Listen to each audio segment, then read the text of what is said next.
পুলিশের একজন ঊর্ধ্বতন কর্মকর্তা আজকে গুরুত্বপূর্ণ একটা কথা বলেছেন। এই কথাগুলোর নানা দিক বিশ্লেষণ করা দরকার। শিরোনামটা শুনলেই বুঝতে পারবেন, আইনগত পদক্ষেপ নিলে মনে হয় দেশেই থাকা হবে না। বুঝতে পারছেন?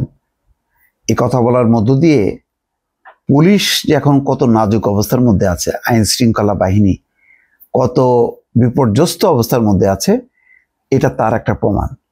আজকে রাত্রে 10:30-11টার দিকে যে ডিএমপি কমিশনার শেখ সুজাত আলীকে দুঃখ প্রকাশ করতে হয়েছে, তদন্ত কমিটি করার কথা বলতে হয়েছে, অথচ ডিএমপি বলেছে 8 জন পুলিশ সদস্য আহত হয়েছে এবং তার মধ্যে 2 জন গুরুতর।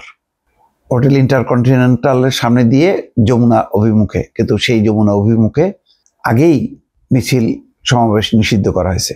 সুতরাং পুলিশ বাধা দিয়েছে, সে টিয়ার গ্যাস মেরেছে, সাউন্ড গ্রেনেড ছুঁড়েছে এবং লাঠিচার্জ করেছে। আহত হয়েছে শিক্ষার্থীরা, পুলিশও আহত হয়েছে। কিন্তু সব দায় মেনে নিয়ে শেষ পর্যন্ত ডিএমপি কমিশনারকে দুঃখ প্রকাশ করতে হয়েছে। ডিএমপি কমিশনার যখন দুঃখ প্রকাশ করেন, তখন বাকি তার অধীনস্থ কর্মকর্তাদের কি অবস্থা হয়।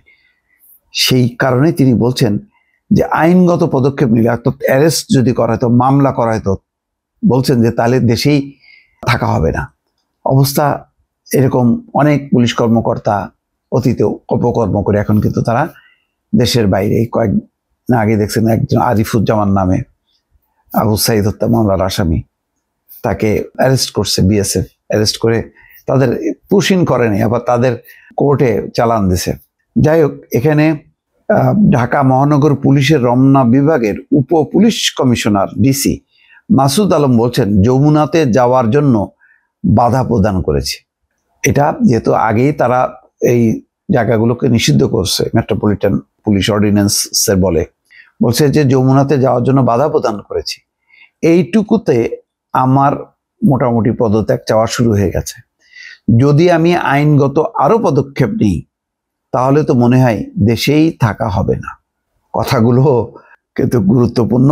যখন নাকি দুঃখ প্রকাশ করে মাসুদ আলম এই কথা বলে, এর থেকে আর বুঝতে বাকি থাকে না যে কেন ডাকসু নির্বাচনের জন্য সেনাবাহিনী চাওয়া হচ্ছে, কেন জাকসু নির্বাচনের জন্য সেনাবাহিনী চাওয়া হচ্ছে। যদিও এটা নিয়ে ডাকসুর প্রার্থী বা ছাত্র নেতাদের মধ্যে একটা প্রতিক্রিয়া হয়েছে, কিন্তু এটা বাস্তবতা। তো এই পুলিশ কি করবে?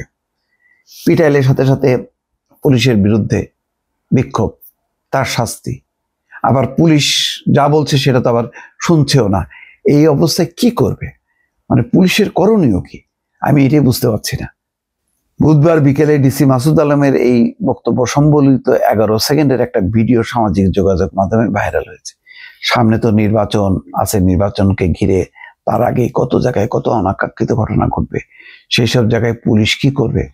কোন জায়গায় দেখলাম যে সংঘর্ষ বাঁশখালীতে, সম্ভবত জামাতের বা বিএনপির এদের হামলার চোটে ফলে কোথায় যে তারা দৌড়ে ভেগে গেছে, পরে অতিরিক্ত পুলিশ এসে এই সংঘর্ষ নিয়ন্ত্রণ করে এবং ওই পুলিশদেরকে উদ্ধার করে।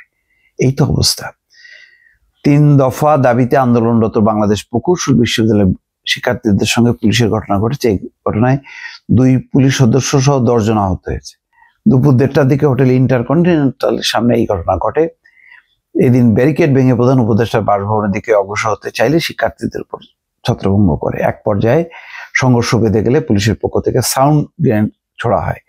এদিকে শিক্ষার্থীদের উপর লাঠিচার্জ এবং জল কামান নিক্ষেপের ঘটনায় তীব্র সমালোচনা শুরু হয়েছে। সার্জিস আলমই বলছে, প্রশাসনের এত সাহস হয় কি করে ছাত্রদেরকে রক্তাক্ত করা।